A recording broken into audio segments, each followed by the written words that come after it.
ওই পিটানি আইলে উল্টা পিটানি দিয়া দেবো যেই টাইপে, কোনো ছাড় হইব না। চুরি করছে, বাটপারি করছে, ছিনতাই করছে, আমি কাউকে বলছি? আর এই যে ট্রাক যে যার হাতে তার হাতে তুইলা দিব, ওই পেটারা অন্য ধান্দাপানি করবো, টেন্ডারবাজি চান্দাবাজি করবো, একদম মনে করে শরীরের মানে পিঠের চামড়াই থাকবো না। কিসের অব্যাহতি? এক রাতের মধ্যে আমাদের দলের সভাপতি সেক্রেটারির অব্যাহতি দিছে, সকালবেলা সেক্রেটারি সভাপতির অব্যাহতি দিছে। ছাত্রদিকের বসে নির্বাচন করেছে, সেই ঘটনা যদি সারা দেশে নেতাকর্মীদের কাছে শোনেন, আপনারা মাথা আটকে উঠবেন। আমি এই মাহফুজের অধিকার আছে গণ অধিকার পরিষদ থেকে মানুষকে মনোনয়ন দেওয়া, আর সেই জায়গায় মাহফুজ অধিকার বঞ্চিত, তার মনোনয়ন চাইয়া থাকতে হয়। উপরের দিকে মজা মারে ফজা ভাই, বৈঠা ভাই, শামসু ভাই চইলা যাইব, ওই হাজার হাজার নেতাকর্মী হতাশ। সেই জন্য তো কোনোদিন বলি নাই আমি আইনের আশ্রয় নিতে চাই না, দলই থাকবো না, দলে বিভিন্ন জিনিস ঘটবে। মানুষ তো প্রয়োজনে বউ পাল্টায়, চৌকাটও পরিবর্তন করতে হয়। সেই রকম যদি হতে হয়, আমি আমার নেতাকর্মীদের জন্য বাঁচতেও পারি, তারাও আমার জন্য বাঁচতে পারে, তাদের জন্য আমি মরতেও পারি, তাদের নিয়েই সব কিছু করব। সারা দেশের জনগণ দেখেছে আমার সাথে অন্যায় করা হয়েছে, অনেক ধরনের বিট্রেপ, এটা মানে বেইমানি, মানে বেআইনসাফি করা হয়েছে। প্রিয় দর্শক, মেটানোজ নিবেদিত সাম্প্রতিক সময়ের বাংলাদেশের নির্বাচন সংস্কার ও বিভিন্ন ইস্যু নিয়ে আই নিউজ বিডির বিশেষ অনুষ্ঠান আই এক্সক্লুসিভে আমি জুয়েল আজম আপনাদের স্বাগত জানাচ্ছি। আজকে আমাদের অনুষ্ঠানে যিনি অতিথি হিসেবে রয়েছেন, তিনি 2018 সালের কোটা সংস্কার আন্দোলন থেকে শুরু করে গণ অধিকার পরিষদের রাজনীতির সাথে সক্রিয়ভাবে ভূমিকা রাখছেন। আজকে আমাদের যিনি অতিথি, তিনি হচ্ছেন গণ অধিকার পরিষদের যুগ্ম সাধারণ সম্পাদক ও উচ্চতর পরিষদের সদস্য মাহফুজুর রহমান খান। আমরা তার সাথে কথা বলবো সাম্প্রতিক সময়ের নির্বাচন সংস্কার ও নানান বিষয় নিয়ে। তা আর কথা না বাড়িয়ে চলে যায় আমাদের অতিথির কাছে। স্বাগত জানাচ্ছি আপনাকে। আপনাকেও স্বাগত জানাচ্ছি। আপনার কাছে আমি শুরুতে জানতে চাই যে কোটা সংস্কার থেকে বাংলাদেশের বর্তমান গণ অধিকার পরিষদের রাজনীতির সাথে আপনি সক্রিয়ভাবে ভূমিকা রাখছেন, রাজনীতি করছেন, আপনার শুরুটাই জানতে চাই। আমি অসংখ্য ধন্যবাদ জানাচ্ছি আই নিউজ বিডিকে, কারণ আমরা দেখেছি যে কোটা সংস্কার আন্দোলন বলেছেন আপনাদের এই জার্নালিজমকে বলা হয় journalism is the custodian of public interest, জনগণের স্বার্থ নিয়ে কাজ করে। That is the fourth state of any country. যখন একটা রাষ্ট্রের মধ্যে সবগুলো স্তম্ভ ভেঙে যায়, তখন সর্বশেষ মানুষের ভরসার জায়গাটা গণমাধ্যমে হয়। তো 18 সালের জার্নিটা আপনারা বলছেন, আমরা কিন্তু কখনোই রাজনীতি করবো সেই চিন্তা ছিল না। ঢাকা বিশ্ববিদ্যালয়ে পড়াশোনা করেছি, তখন ভেবেছি যে কোটা সংস্কার আন্দোলন করব, তারপর মনে করেন বিসিএস ক্যাডার চাকরি বাকরি করব। তো তখন চিন্তা করছি যে অনলি কোটাকে সংস্কার করব, এবং কোটা সংস্কার করে আমরা আমাদের চাকরির যে প্রত্যাশিত জায়গা রয়েছে চাকরি করব। কিন্তু তখন এই আন্দোলন করলাম দীর্ঘদিন, তখন মামলা খাইছি, কয়েকটা মামলা খাইছি বলতে আপনার ছাত্রলীগের ওই যে বিসির বাড়ি ভাঙচুর হইলো, বিসির বাড়ি আগুন জ্বালাইছো, এইটা সম্পূর্ণ নাটকীয়তা ছিল জাহাঙ্গীর কবির নানক এবং আওয়ামী লীগের যুগ্ম সাধারণ সম্পাদক এনামুল হক শামীম তৎকালীন সময়ের। তারা চালায় এসেছে আন্দোলনটাকে ভিন্ন খাতে প্রভাবিত করতে, কিন্তু অত্যন্ত দুঃখের সাথে বলতে হয় এটা আমাদের জন্য ফেভারে আসছে। নানা হল থেকে মেয়েরা ছেলেরা সবাই বেরিয়ে পড়ছে যে না, এটা অন্যায় হচ্ছে, এটা ভুল। বিসির বাড়ি বাসভবন তারাই লাগাইছে, তারাই পড়াইছে, ছাত্রদের উপর চাপিয়ে দিয়ে আন্দোলনকে স্থিমিত করতে চেয়েছিল। তো সেই যে কোটা সংস্কার আন্দোলন, সেই কোটা সংস্কার আন্দোলনের সর্বপ্রথম গ্রেফতার কিন্তু আমি এবং রাশেদ খান। এই জেল খাটছি আমি, রিমান্ডে ছিলাম আমি। তো এই চাকরির জায়গা থেকে কিভাবে আসলাম বা চাকরি করব, সেই জায়গা থেকে দেখলাম যে আসলে এইটাও 9 মাস 8 মাস আন্দোলন সংগ্রাম করে তারপর ফল পাইছে। কারণ 11 এপ্রিল হাসিনা একবার বলতেছে যে এরা যারা আন্দোলন করছে তাদের কোনো কোটাই থাকবে না সংসদে। 9 তারিখে বলে কোটাই থাকবে না, 10 তারিখে মতিয়ার চৌধুরী বলছে যে কোটা থাকবে না, তাইলে কি সুবিধা পাবে কি রাজাকারের বাচ্চারা? সেইটাকে সেন্টার করে আবার আন্দোলন সংগ্রাম হয়েছে।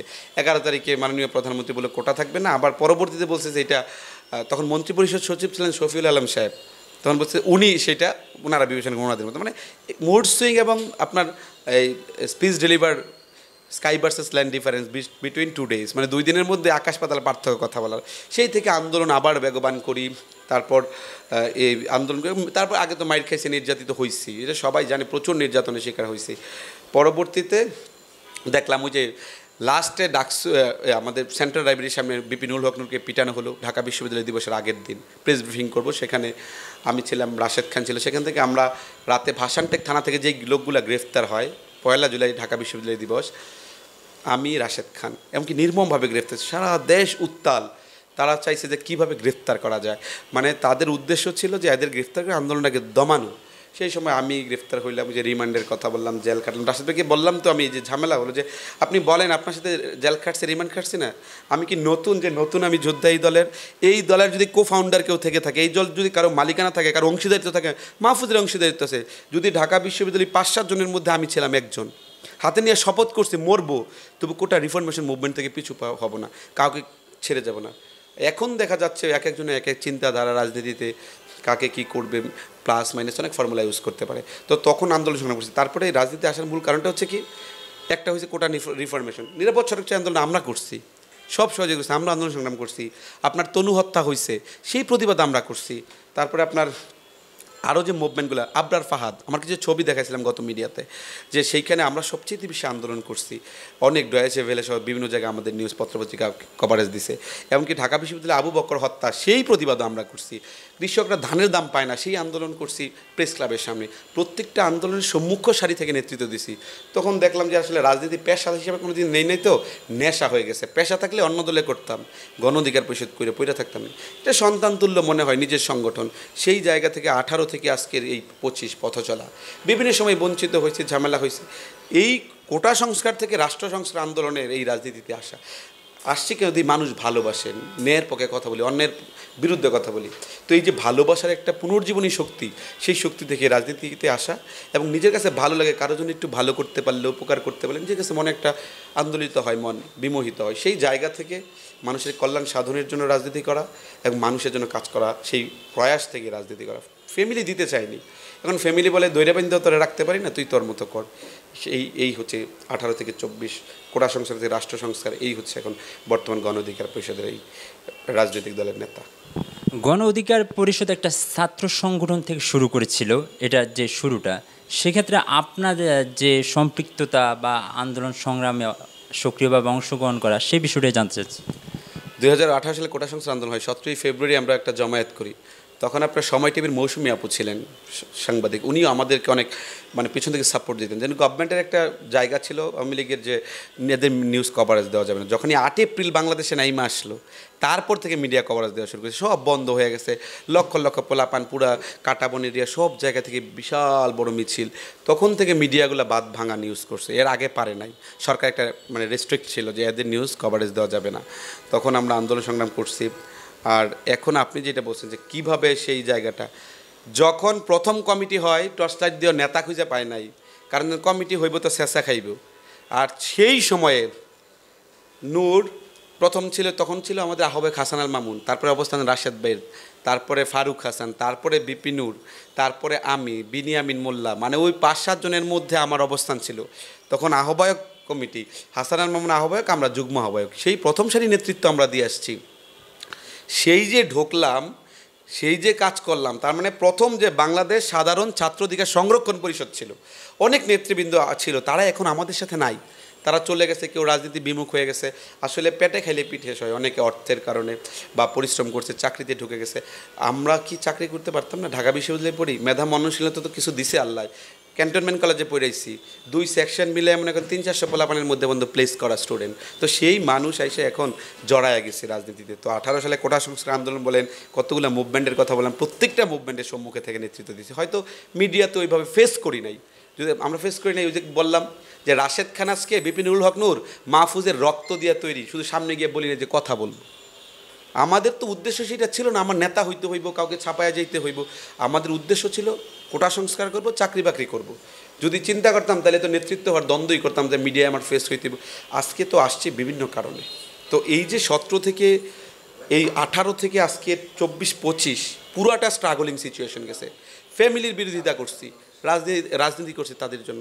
গণ অধিকার পরিষদ ছাত্র করছি, যুব গঠন করছি, শ্রমিক গঠন করছি, পেশাজীবী অধিকার পরিষদ গঠন করছি, আইনজীবী অধিকার পরিষদ গঠন করছি, তারপরে এখন গণ অধিকার পরিষদ গঠন করছি 23 সালে।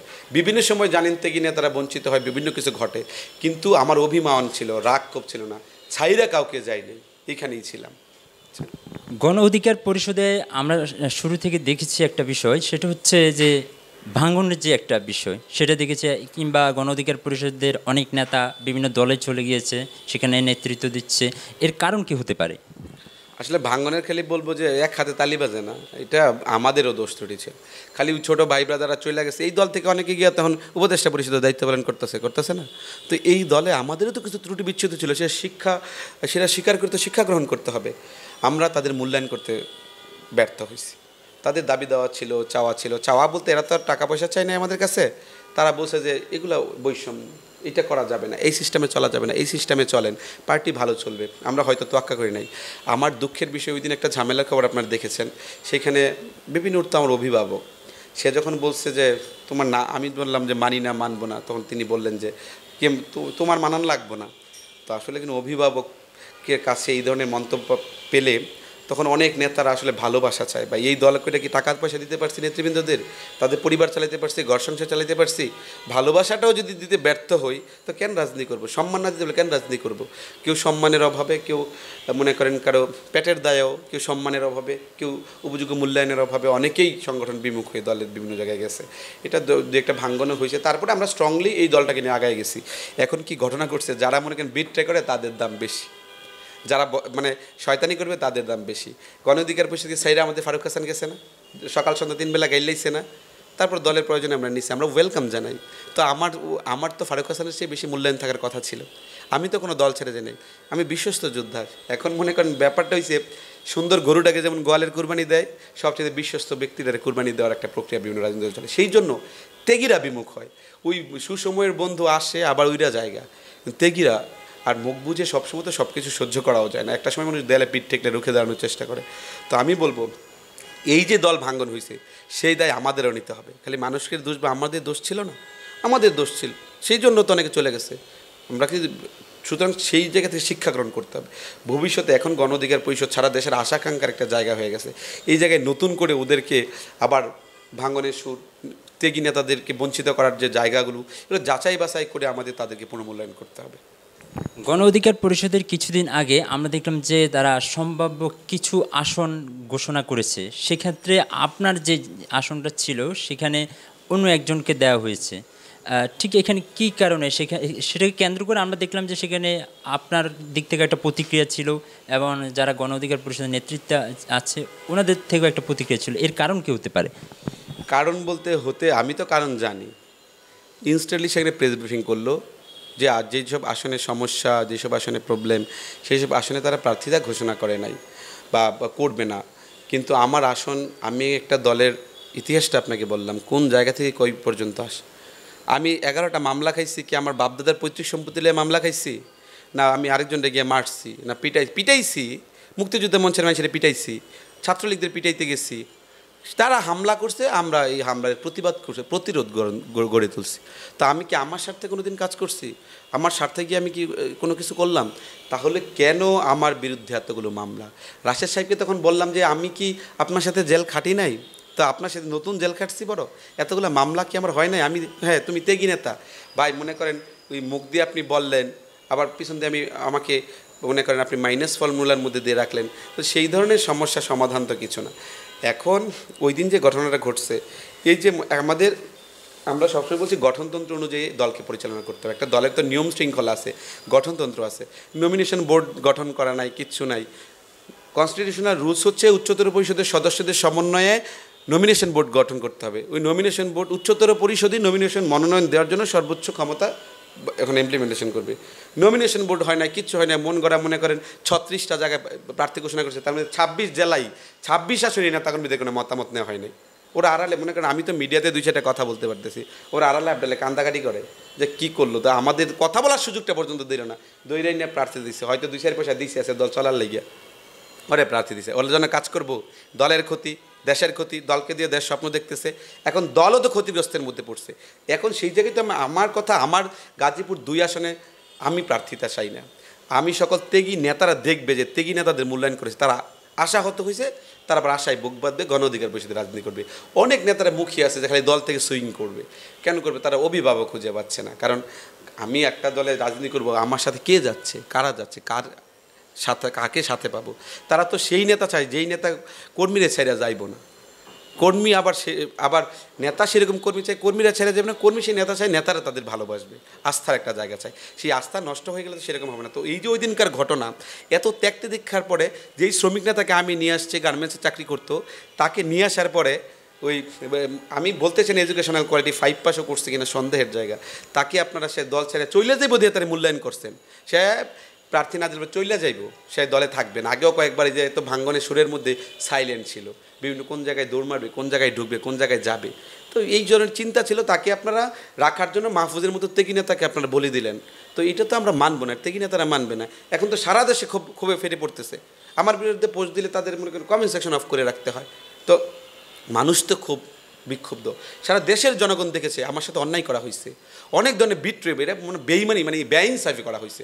তো আমি সারা জীবন খালি ছাত্রদিগের পিছনে নির্বাচন করছি, সমন্বয় একটা মনে বানায় পর্যন্ত ভোট দিয়েছে মাহফুজকে পরাজিত করার জন্য। সারা দেশের মাহফুজের মানুষের বিজয় মিছিলের লোক নাই, মাহফুজের কান্নার মিছিল সামলাইতে পারে না। তো দলের ক্ষতি হয়েছে, অনেক ছেলেপেলে দল ছেড়ে চলে গেল।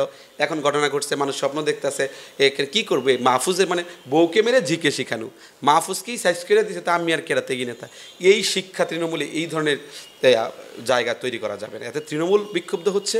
আর ওই দিনের ঘটনা সারা দেশ বলতেছে এই ধরনের অন্যায় কাজ কেন করছে। আমি তবু তাদেরকে মনে মাঝে মধ্যে মনে হয় এত গালমন্দ করে নিজেরা ঠান্ডা করি, গালিও দিই না, কিছু না, শুধু এইটা বলি, শুভবোধের উদয় হোক, মাহফুজকে মূল্যায়ন। সারা দেশে এই যে 36টা আসনের মধ্যে এখন অবজারভেশন করলে ওই 26টাতেই পাইব যে কারো মতামতই নেই, এগুলো পুনর্বিবেচনা করতে হবে, স্থগিত করতে হবে। যদিও বলছে সম্ভাব্য তালিকা, আমরা সম্ভাব্য বুঝি না, তোমরা ঘোষণা করছো কেন, দলকে বিপদে ফেলছো কেন, তেগি নেতাদের বিপদে ফেলছো কেন, তাদেরকে মূল্যায়ন করো, এখন তাদেরকে মূল্যায়ন করতে হবে। এগুলা তাদের 2 মিনিটের কাজ। সুতরাং আমরা চাইছি যে গঠনতন্ত্র অনুযায়ী দলটা পরিচালিত হোক। এটা যে ওই যে এখন তো নবী রাসূল নাই যে উহি নেমে আসবো, আর এখানে উপরওয়ালার নির্দেশের মাধ্যমে পার্টি চলবো, পার্টির নেতাদের মাধ্যমে পার্টি চলবো, তেগি নেতাদের মাধ্যমে পার্টি চলবো। যে আজকে আসছে কালকে তার ত্যাগযোগ হবে, যে পরশু আসে এর পরের দিন তার ত্যাগযোগ হবে, ত্যাগের মূল্যায়ন নাই, মন গড়ার মতো এই ধরনের আসলে এটা তো ফাইজলামির শামিল। সো সেই জন্য আমি বলছি ওখানে ইনস্ট্যান্ট প্রতিবাদ গড়ে তুলছি।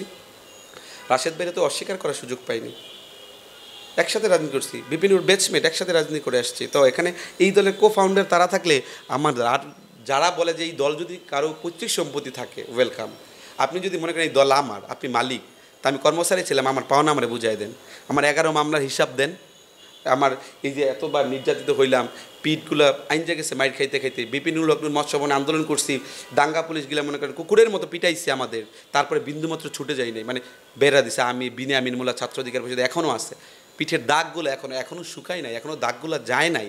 তো এখন যদি আমার মতো তেগি নেতাকে তোমরা এইভাবে মাইনাস ফর্মুলা দেওয়া করো, তো এই দলের জন্য তো অশনি সংকেত, বহু নেতা কোনো চলে গেছে না, তাহলে আবার এরকম ঘটবে। আমি সেগুলো চাই না, আস্থা ভরসা রাখতে চাই এবং গণ অধিকার পরিষদকে অনেক অনন্য উচ্চতায় নিয়ে যেতে চাই। গণ অধিকার পরিষদে কি যে মনোনয়ন যে বাণিজ্যের কথাটা উঠছে সেটা কি তারা সক্রিয়ভাবে করছে? মনোনয়ন বাণিজ্যটা আমি আমার একটা এক্সপ্লানেশন দেওয়ার চেষ্টা করেছি। There are many kinds of way থাকতে পারে মনোনয়ন বাণিজ্যের ক্ষেত্রে। আওয়ামী লীগ মনে করেন মনোনয়ন বাণিজ্য আপনার তার সাথে হ্যান্ডশেক করা মানে কয়েক কোটি টাকার খেলামেলা, বিএনপির সাথে মনোনয়ন বাণিজ্য মানে কয়েকশো মানে কোটি টাকার খেলামেলা। তো আমাদের দলে তো আর এই ধরনের এত লোক নাই যে শত শত কোটি টাকা বা কোটি কোটি টাকা দিবে।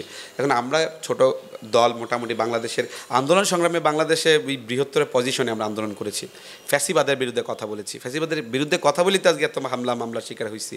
28শে অক্টোবর এই নাইটিঙ্গেল মোড় থেকে সারাক্ষণ আন্দোলন সংগ্রাম করেছি, এই হাসিনা বিরোধী আন্দোলন করলাম, রামপুরাতে রাবার বুলেট খাইছি 3টা। তো আমরা আর প্রত্যেক রাতে আন্দোলন করে ডিজিএফআই এনএসের যন্ত্রণায় ফুচকার দোকানে রয়েছি, ফুচকার দোকানে রাত কাটাইছি ফোন টোন বন্ধ করে, কারণ দিনের বেলা গিয়ে আবার আন্দোলনে যোগদান করতে হবে। হাজারো মানুষ ফোন দেয়, তাদেরকে অনুপ্রেরণা দিতে হয় যে সরকার পতন ঘটবে, রাজপথে থাকতে হবে, আপনারা কেউ ভয় পাবেন না। অনেকে আশাহত হয়ে গেছে, সেই আশাহীন বুকের মধ্যে আশা সঞ্চয় করছি আমরা, এই সরকার পতন করছি।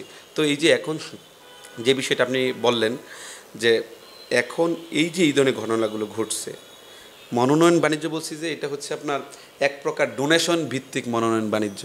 একটা লোক 1 লাখ 2 লাখ টাকাতে হেল্প করতেই পারে পার্টির, সেই জায়গায় আমার তেগি নেতা চিন্তা করতে পারে, যার রক্তের উপর পার্টি খাড়ে রয়েছে তার কথা তো আমার চিন্তা করতে হইব। এখন যদি আমার কেউ 1 লাখ 2 লাখ ডোনেশন দিল দলকে, আমি তো ওই তেগি নেতার মাথা বিক্রি করতে পারবো না। এইটা হচ্ছে আমি হচ্ছে ডোনেশন ভিত্তিক মনোনয়ন বাণিজ্যের জায়গা থেকে আমাদের ফিরে আসতে হবে। অনেকে 1 লাখ 2 লাখ টাকা সকালে চা নাস্তার বিল, ওই যে শেরাটনের স্যান্ডউইচ খাইলেই 2600 টাকা বিল হয়। তো ওই ধরনের ঘটনা ঘটলে তো এখানে তাকে দেওয়া যাবে না। পলিটিক্যাল ফিগারগুলো তো রাজপথ থেকে উঠে আসা, এতদিন আন্দোলন সংগ্রাম করছি, আমার পা ভাঙছে 2 বছর। এই ভাঙ্গা পানি আর দল যখন ভাঙ্গন ঘটে তখন ওই স্ট্রেচার নিয়ে গাজীপুর থেকে আইসা পড়ছি, আইসা আন্দোলন সংগ্রাম করছি। এই যে পাশে আপনার এই জামান টাওয়ারে তখন আমাদের কার্যালয় ছিল। তো আমরা ত্যাগের মূল্যায়ন পাই না, সর্বশেষ আগেও এরকম হইলাম, বারবার নিগ্রহের শিকার হইলাম, এখনও হব। তো রাজনীতি কি আমাদের মানুষ ডাকে না, আমাদের মূল্যায়ন না? এত রাজনীতি দল ঘটে, আগের দিন রাষ্ট্রের বড় বড় ব্যক্তিরাও আমাদের ডাকছে, শুধু সন্তান তুল্য সংগঠন দেখে এখানে পড়ে রইছি। আর আপনারা মন চাইবে তাকেই কুরবানি দিবেন, বারবার এক গরু কতবার কুরবানি দিতে চান? আমরা এটা সহ্য করব না, একদম সরাসরি প্রতিবাদ গড়ে তুলব।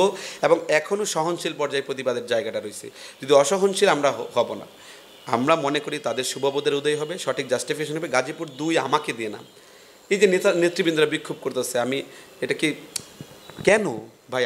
একটা লোকের সাথে কাজ করতে তো মনের মিল থাকতে হবে, নেতাকর্মীর দেখভাল করতে হবে। কোনো দিন পারলো না কোনোদিন খবর নিতে পর্যন্ত মিষ্টি খাওয়ানোর লোক নাই। এই ঘোষণা, সম্ভাব্য ঘোষণা বুজুং বাজুং করার পরে সেই লোকের প্রার্থী দিবা, তৃণমূলের লোকরা জীবন যৌবন দিয়ে ওই ট্রাকের ড্রাইভারের জন্য কাজ করবে, তাদের মূল্যায়ন না করে এনে ঘরে বসে প্রার্থিতা ঘোষণা করা, that is not allowed to me and that is not allowed to the member of our organisation. কোনো মেম্বার এটা গ্রহণ করবে না। সেই জন্য বলছি অচিরেই এগুলো বাদ দিয়া, আস্থা আছে বাদ দিয়ে সঠিক পথে আসেন। ভুল সিদ্ধান্ত জীবনে প্রচুর নিয়েছেন, ছাত্রলীগের পদ সাজছে সেই সময় আন্দোলন করে 18 সালের সময়, সেই সময় কেউ কেউ ওই পদ লুফে নিতে চাইছে, আমরা দিই নাই। ঢাকা বিশ্ববিদ্যালয় লেকচার থিয়েটারে রাত 2টায় মিটিং করে সেসব পথ থেকে আমরা ফিরে আনছি। তার মানে কি, মানুষ ভুল সিদ্ধান্ত নিতে পারে, সেই জায়গা থেকে ফিরে আসতে হবে। That is right, that is রং। এবং আমার একটা অভ্যাস আছে, বদভ্যাস কি, এইসব রাজনীতি ক্ষেত্রে বদভ্যাস, চোখে চোখে তাকায় বলি that is right, that is wrong, that is high time to take the proper decision. এখন প্রপার ডিসিশন আপনাকে নিতে হবে, এটা রাইট ডিসিশন, সেটা আমি চোখে চোখে তাকায় বলা সচ্ছা হয়েছে। আমি তো কারো দলে ইজারা দিই নাই বা কারো দলে সে রাজনীতি করি নাই, আমি দল গঠন করে আসছি। আজকে যে নতুন জয়েন করবে তারও সেটা দল, কিন্তু আপনার অ্যাচিভমেন্ট 2 দিন পরে যোগ হবে, আমার অ্যাচিভমেন্ট আছে না, আমাকে ছুড়ে ফেলে দেবেন এত সোজা নাকি? ফাইট করে দলে টিকে রয়েছি, সারা জীবন আওয়ামী লীগের বিরুদ্ধে ফাইট করছি, এখন দুঃখ লাগে দলের ভিতরে ফাইট করতে হয়, মানে এটা অবাক লাগে আমার কাছে। তো সেই জায়গা থেকে আমি বলবো এই যে মনোনয়ন, ডোনেশন ভিত্তিক মনোনয়ন বাণিজ্যের জায়গা থেকে ফিরে আসতে হবে। আর না তেগিরাও থাকবো না, দলও থাকবো না। ইতিহাসে সাউথ কন্টিনেন্টে অনেক রাজনৈতিক দল ছিল, ওই মুসলিম লীগ টর্চ লাইট দিয়ে খুঁজে এখন পাওয়া যায় না, পাওয়া যায় খবর নাই। কংগ্রেস ছিল, এদের অবস্থান নেই, কারণ ডিমান্ড অফ টাইম তারা মেনটেন করতে পারে নাই, নেতাকর্মীদের মন তারা বুঝে রাখতে পারে নাই। সেই রকম আমরা চাই না গণ অধিকার পরিষদ নিজের গড়া সন্তানের মতো সংগঠন জাদুঘরে গিয়ে মানুষ খুঁজে বের করতে হোক। গণ অধিকার পরিষদ কি এক কেন্দ্রিক চলে, যে একজন ব্যক্তি সব কিছু নিয়ন্ত্রণ করছে, এরকম হচ্ছে? এখন একজন বলতে হলে একজন ব্যক্তির নাম চলে আসে।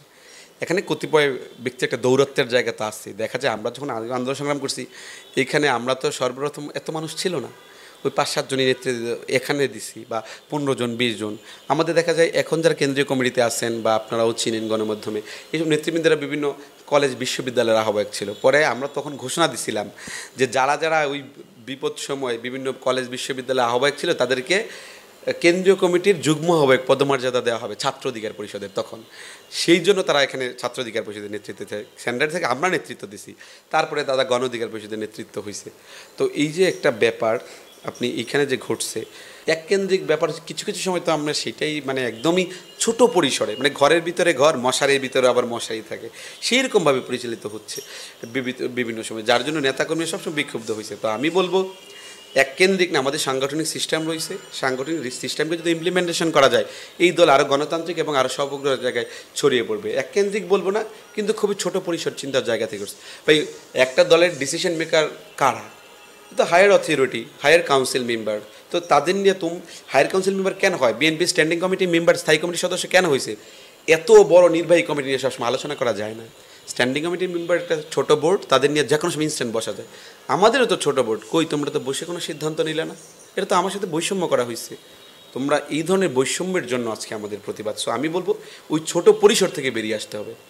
অ্যাটলিস্ট হায়ার কাউন্সিলের সমন্বয়ে মতামত অনেকে আসতে পারে, সিদ্ধান্ত তো একটা হবে। আপনার কম্পেয়ার করেন, ওই আপনাদের মন গড়া সিদ্ধান্তের জন্য জীবন বিসর্জন দিব, সেই কাজ হবে না। দেশের জন্য জীবন দিব, ওই দলে মনে করেন পড়ে থাকবো, আরেকজনের জন্য করে জীবন দিব, সেই কাজ আমরা করতে প্রস্তুত না। কারা গণ অধিকার পরিষদের থেকে মন গড়া সিদ্ধান্ত নেয় সব সময়? মন গড়া সিদ্ধান্ত বলতে আমরা অনেক সময় তো বললাম না, নির্যাতিত কম হই নাই, নিপীড়িত তো কম হই নাই, দলের মধ্যেও হয়েছি, ছাত্রদিকের বসে নির্বাচন করেছে, সেই ঘটনা যদি সারা দেশে নেতাকর্মীদের কাছে শোনেন আপনারা মাথা আটকে উঠবেন। তো এত ডিসপ্যারিটি শিকার হয়ে তো আমরা ডিসক্লোজ করি না এই বিষয়গুলো। কেন করি নাই? পার্টিকে ভালোবাসে, ভাঙ্গন হবে, মানুষে চইলা যাইব, হাজার হাজার নেতাকর্মী হতাশ, সেই জন্য তো কোনো দিন বলি নাই। তো এই যে আপনি বলছেন যে মানে ছোট যেই জায়গাটা, এটা কারা? একক ব্যক্তি কেন বলবো, এইখানে আবার কিছু আছে মনে করেন কতিপয় মিল্লা 3 জন 5 জন 7 জন মিল্লা এরা আবার তাদের অস্তিত্বের জন্য গুটিবাজি করে। আবার অনেকে চিন্তা করে মাহফুজা ঢাকা ইউনিভার্সিটির বা তারা ওদের আবার বিরোধিতা করতে হবে, এরকম একটা। আমরা সেই পূর্বে যখন আন্দোলন করছি তখনও একটা গোষ্ঠী এখানে থেকে ফায়দা নেওয়ার জন্য তারা আবার ওই ছোটো করে আবার কয়েকদিন একটু কোরাম মেনটেন করছে। আমি মাহফুজ কোনো দিন কোনো কোরামে ঢুকি নাই, কেউ বলতে পারবে না ঢাকা ভার্সিটির আলাদা কোরাম করছে, অমুক জায়গায় আলাদা, সেই কোরাম তো আমরা কখনোই ছিলাম না। কিন্তু বাইরের যারা তারা মনে করছে যে অস্তিত্ব সংকট বা অস্তিত্বকে আরও স্ট্রং করতে, আমি মনে করি I am self confident and I have more dedication for this party. তো আমাকে তো মানুষ চিনি, দেশের মানুষ জানে, সেই জায়গা থেকে কোরাম করি নাই। এই যে যারা মনে করেন ছোটো পরিসর তৈরি করছে, এই ছোট পরিষদ তৈরি করছে 3 জন 5 জন করে কোরাম করে দলটারে মনে করেন শেষ করার পথে নিয়ে গেছে। তো সেইখানে আমি তখনও বিরোধিতা করছি, এখনও বিরোধিতা করতেছি। তো আমি বলবো এই জায়গা থেকে সরে আসতে হবে, সিদ্ধান্তের জায়গা হায়ার অথরিটি নিবে। আমাকে যে এই ধরনের কিছু সিদ্ধান্ত তারা বসে বসে সিঙ্গেলেও তারা নিয়েছে, সেটার জন্য দল আজকে ক্ষতিগ্রস্তের শিকার হচ্ছে। গণ অধিকার পরিষদের যে আয়ের উৎস কিংবা এখন যে কার্যক্রম পরিচালনা করছে, এগুলো কিভাবে মেনটেন হচ্ছে বা এগুলো সোর্স কি? সোর্স বলতে সঠিক বুঝলাম না, অর্থনৈতিক বিষয়টা আপনারা আনতে চাচ্ছেন কিনা। এখন তো আমাদের গণ অধিকার পরিষদ আসলে পাবলিক ফান্ডের মাধ্যমে রাজনৈতিক দলগুলো চলে। আমাদের তো আর দলের মধ্যে আজকে গণ অধিকার পরিষদ বাংলাদেশের 1 নম্বর রাজনৈতিক দল ছাত্র। যদি খালি ইকোনমিক্যাল সলভেন্সির জায়গাটা থাকতো, আমাদের ছেলেরা এত ডেডিকেটেড, সারা দেশে নেতৃত্বে এত ডেডিকেটেড, জীবন দিতে প্রস্তুত, টাকা নাই। বর্তমান হচ্ছে আপনার এক প্রকার বোঝায় পুঁজিবাদী সমাজ ব্যবস্থা বলা যায়। এই ক্যাপিটালিস্টিক সোসাইটিতে আপনাকে অর্থ ব্যয় করতেই হবে। দেখা যায় একখানে ভাই রাজনীতির মাঠে নেতারা ওই চা খাইতে গেলে চায়ের বিল 500-700 টাকা হয়ে যায়। অনেকে দেখা যায় 500-700 টাকা মনে করেন খরচ করা অনেক কষ্টকর বিষয় হয়ে যায়। এই জগৎটা টাকার কাছে অনেক কিছু হাইরা যায়, অনেক মানুষের ভালোবাসাও হাইরা যায়, অনেক কিছু হাইরা যায়। সেই জায়গা থেকে বলবো যে এগুলো আমাদের পাবলিক ডোনেশনের মাধ্যমে চলে, হেল্প। এই জন্য বলছি ডোনেশন ভিত্তিক নিব।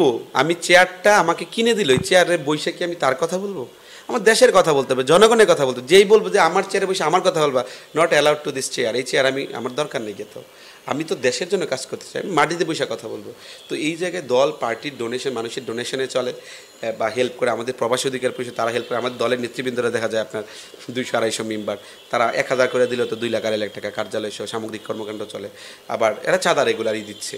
তো সেই জায়গা থেকে দলের ডোনেশন, নেতৃবৃন্দদের ডোনেশন, এগুলোর মধ্যে যেহেতু আমাদের দল নতুন, এখনও স্থায়ী স্থাবর সম্পত্তি নেই, ভাড়া বোড়া পাই না। এগুলো অনেক পলিটিক্যাল অর্গানাইজেশনের আপনার এগুলো আবার তাদের সম্পদ, তারা স্থায়ী সম্পত্তি আছে, ভাড়া এনতে নানান মিলিয়ে তাদের অর্থনৈতিক সংস্থান। আমাদের নেতাকর্মীদের চাঁদা বলতে পারেন, তাদের ডোনেশন, সেটার মাধ্যমে এখনও রাজনৈতিক দল পরিচালিত হচ্ছে।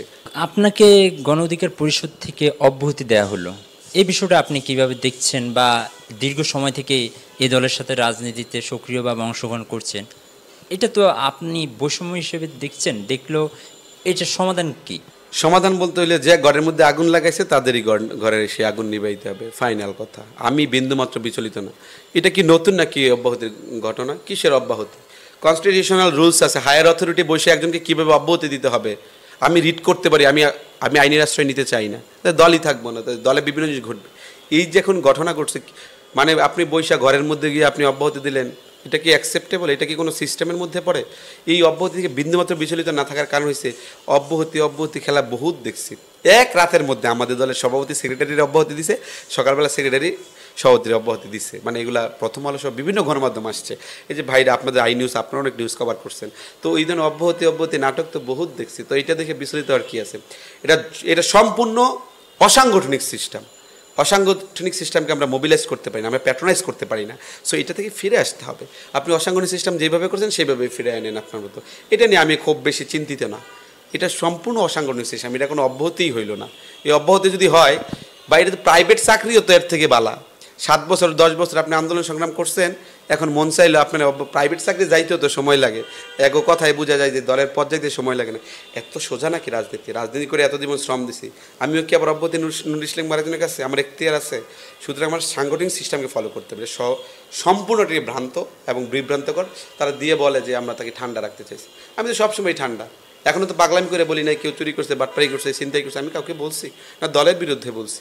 আমি বলছি ত্যাগীদেরকে মূল্যায়ন করতে হবে এবং আমার আসন না, আমার আসন দেওয়ার মাধ্যমে বলবো তেগিরা যে একটা হতাশ, এই হতাশার জায়গাটা আশার আলো সঞ্চার হোক, বলুক যে এই দলের তেগিদেরকে বঞ্চিত করে না। আপনার সাথে কি সংগঠন থেকে যোগাযোগ করা হয়েছিল যে এই বিষয় নিয়ে আপনি বিভিন্ন সময়ে যখন অব্যাহতি দেওয়া হয়েছে প্রেস ব্রিফিং করলেন, এই বিষয়গুলো জানালেন, মিডিয়াতে আনলেন, এই নিয়ে কি কোনো সমাধানের কথা কিংবা কিছু বলা হয়েছে আপনাকে? এইটা নিয়ে আপনার আলোচনা করা, এইটা নিয়ে আমাকে বলছে যেতে কার্যালয়ে, আমাকে বলছে কার্যালয়ে যেতে, কতক্ষণ পরে দেখি রাতে বসে কিসের কোন স্কাই সিটি রেস্টুরেন্টে বসে না কোথায় বলে দুই একজন অব্যাহতিপত্র লিখছে। তো এইগুলা কোনো সমাধান হইলো? আমাকে বলছে, তার ফোন দিছে যে তুমি প্রেস ব্রিফিং করো না, অমুক করো না, তুমুক করো না। আমি করবো না। আপনারা দৃশ্যমান কিছু করেন, দৃশ্যমান কিছু না। এটা তো মনে করেন হাসিনায় নির্বাচনের আগে নির্বাচন কিভাবে হবে, ওই কামাল হোসেনদের দাওয়াত দিচ্ছে, দাওয়াত দিয়ে তার কি কি ভালো ভালো খাবার, তার বিদেশ কানাডা থেকে তার চকলেট পছন্দ কি, সেই খাবার আনছে তা কামাল হোসেনের জন্য। নির্বাচনের কথা আলোচনাই করে নাই। তো এখানে সেই ধরনের ঘটনা আপনারা মনে করেন ডাইকা নিয়ে আলোচনায়, মূল যে আলোচনা আপনার সাথে ডিসপ্লেটি করা হয়েছে সেই আলোচনা ওই নেই। তো আমি সেখানে যাবো কেন? আমার কথা হচ্ছে আপনারা তো কাজ করছেন, আপনারা সিদ্ধান্ত নেন। সেই সিদ্ধান্ত যদি জনগণ গ্রহণ করে, সেই সিদ্ধান্ত যদি আমাদের পার্টি গ্রহণ করে, আমার গাজীপুর তৃণমূলের নেতৃবৃন্দরা জীবন যৌবন দিয়ে দলের জন্য লড়াই করছে, তারা গ্রহণ করে, তাহলে আমি গ্রহণ করব। তারা আমার জন্য জীবন দিচ্ছে, আমি নেতাকর্মীদের জন্য জীবন দেবো না? এখানে ঘরে বসে রাজনৈতিক দল চালাবো? আমি রাজপথের সহযোদ্ধা, আমি ত্যাগী নেতা, এবং প্রত্যেকটা লোকের ত্যাগের মূল্যায়ন করবো। আমি জানি ত্যাগীদের মূল্যায়ন না করলে আর ত্যাগের গুণের কদর না করলে এই দলে ত্যাগীও জন্মাবে না, গুণী জনও কোনো দিন জন্মাবে না। সেই জন্য আমি বলছি, আমার কথা হচ্ছে এটার সমাধান একটাই, তারা যেই প্রসিডিউরে করছে এই প্রসিডিউরে তারা এটা সমাধান করুক। এটা একটা অন্যায় প্রসিডিউর, সেই অন্যায় প্রসিডিউর তারা কেমন সমাধান করবে তারা করুক। আমি এখনও এই দল থেকে কইছি না, এই দল থেকে যদি যাই, আমি আমার নেতাকর্মীদের ছেড়ে কোথাও যাব না। গণ অধিকার পরিষদে ফাইট করে রাজনীতি করব। আর আল্লাহ যদি মানুষ তো প্রয়োজনে বউও পাল্টায়, চৌকাটও পরিবর্তন করতে হয়, সেই রকম যদি হতে হয় আমি আমার নেতাকর্মীদের জন্য বাঁচতেও পারি, তারাও আমার জন্য বাঁচতে পারে, তাদের জন্য আমি মরতেও পারি। তাদের নিয়েই সব কিছু করবো, তাদের মতামতকে প্রায়োরিটি দিয়ে আমি কাজ করব। অন্যথায় কোনো সিদ্ধান্ত নেই। যা ভুল করছেন আমি মনে করি এখন সময় এসছে শুভবোধের উদয় হওয়ার। শুভবোধের উদয় ঘটিয়ে আপনার সুষ্ঠু সমাধান করবেন, যেটা সারা দেশের মানুষ আস্থা পাবে, সারা দেশের মানুষ বুঝবে না ত্যাগীদেরকে ইভ্যালুয়েশন করা হচ্ছে। এখন মাহফুজকে যদি মাহফুজকে সাইজ করে দিই তুমি কোন হনু, সেই চিন্তা করলে এখন রাজনীতি চলবে না। এখন অনেক সম্ভাবনা তৈরি হচ্ছে অনেক রাজনৈতিক দলের, অনেকে মুখায় আছে যে আমি খালি অন্য দিকে মুভ করবো, অভিভাবক পাই না। আমরা সেই অভিভাবকের জায়গাটা কখনো গ্রহণ করতে চাই না। গণ অধিকার পরিষদই তৈরি করছি, এটার মাধ্যমে দেশের জনগণের অধিকার। আপনাকে কি কোনোভাবে হুমকি বা এই ধরনের অনিরাপত্তায় কি আপনি ভুগছিলেন এই বিষয়গুলো? তা বলতে আমাকে বিভিন্ন গণমাধ্যম কর্মী বা ভাইরা তো কাজ করছেন, কিছু সময় তো আমাদের ভাতৃত্বশীল আচরণ রয়েছে। গতকালকে ওই পাশে প্রেসিডেন্ট করে এই পাশে দিয়ে বাস লইয়া টোকায়ের মতো ছেলেপেলেরা ঘুরতেছে, আমাকে প্রেস ব্রিফিং করতে তো বিভিন্নভাবে বলা হয়েছে যাতে না করি, সেটাকে আমি মোবাইল কারা বাঁশ বা লাঠি নিয়ে ঘুরতেছে ভিডিও করে দেখাইছে, এগুলো আমি চিনি না। আমাদের নেতৃবৃন্দ দূরে টুরে ছিল। এখন তো রাজনৈতিক পলিসি বিভিন্নভাবে ব্যবহৃত হয়। আমি তো বলছি ছাত্রলীগ পিডানির পোলাপান আমরা।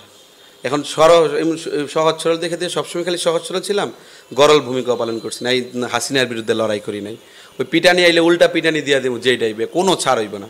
আর এই যে ট্রাক যে যার হাতে তার হাতে তুলে দিব, ওই বেটারা কোনো ধান্দাবানি করবো, টেন্ডারবাজি চান্দাবাজি করবো, একদম মনে করে শরীরের মানে পিঠের চামড়াই থাকবো না। কারণ আমরা তো অন্যায়ের বিরুদ্ধে লড়াই করে আসছি। মুক্তিযুদ্ধ মঞ্চে এদের পর্যন্ত আমরা প্রতিবাদ করেছি।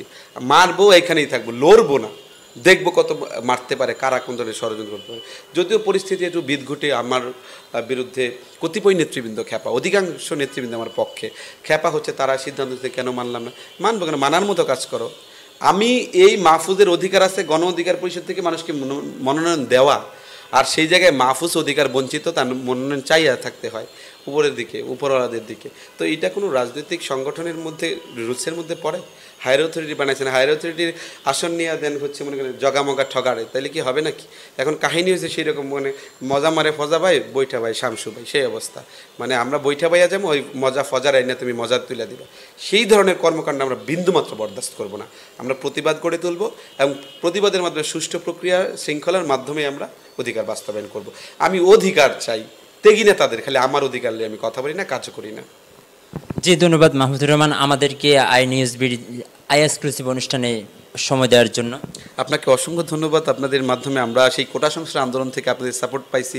এখন তো আমরা অনেক পরিমাণ রেজিস্টার্ড গণমাধ্যমের নিউজ করতেছে, বা এখন সেই বাইন্ডিংটা নেই। যখন আমরা দেশের জন্য কথা বলেছি, জনগণের জন্য কথা বলেছি, অনেক সময় আমরা কোনো মিডিয়া ওইরকমভাবে আমরা পাই নাই, কারণ মিডিয়ার উপর একটা রেস্ট্রিকশন ছিল সরকারের। তখন আপনারা আমাদের নিউজ কভারেজ দিয়েছেন, আপনারা জনগণের স্বার্থে স্বার্থে যে বক্তব্যগুলো দিয়েছি আপনারা তুলে ধরেছেন। আই নিউজের উত্তরোত্তর সাফল্য কামনা করি, এবং আমি সবাইকে বলবো, এই যে আপনারা অনেকে ভাবছেন যারা ইউটিউব চ্যানেল বা এদের টেলিভিশন খুলতেছে আপনারা সমর্থন করেন না, ভাই একটা সময় দেখবেন আর এক স্বৈরাচার গেছে, আবার নাব্য স্বৈরাচারও আসতে পারে, আবারও বিপিনুল হক নূর বলছে যে গণঅভ্যুত্থান আবারও নতুন করে হইতে পারে। সেই সময় দেখবেন এই যে আই নিউজ বিডি বা বিভিন্ন এই ধরনের মিডিয়া, তারাই আপনাদের জন্য এই যে ফোর্থ স্টেট হিসাবে রোল প্লে করবে। যারা এত বড় বড় মিডিয়া চ্যানেল, তারা ভূমিকা পালন করতে পারবে না। এই ধরনের মিডিয়া যারা, তারা মনে করেন ওই দৌড়ে নিউজ কভারেজ করে, মানুষের কাছে ভয়েসটা রেজ করে, মানুষের কাছে বার্তাটা পৌঁছায়। সো আমি বলবো আপনাদেরকে অসংখ্য ধন্যবাদ। প্রিভিয়াস টাইমে বলা হয় যে এই গণমাধ্যমটা ফোর্থ স্টেট, সেই রোলটা আপনারা প্লে করেছেন। সেই জন্য আপনাদের কাছে দেশ জাতি হিসাবে সকলকে কৃতজ্ঞ থাকা উচিত। আপনাদেরকে অসংখ্য ধন্যবাদ। ইনশাল্লাহ আমরা সত্যের পথে আসি, ইনশাল্লাহ ভবিষ্যতে থাকবো। ধন্যবাদ আপনাকে।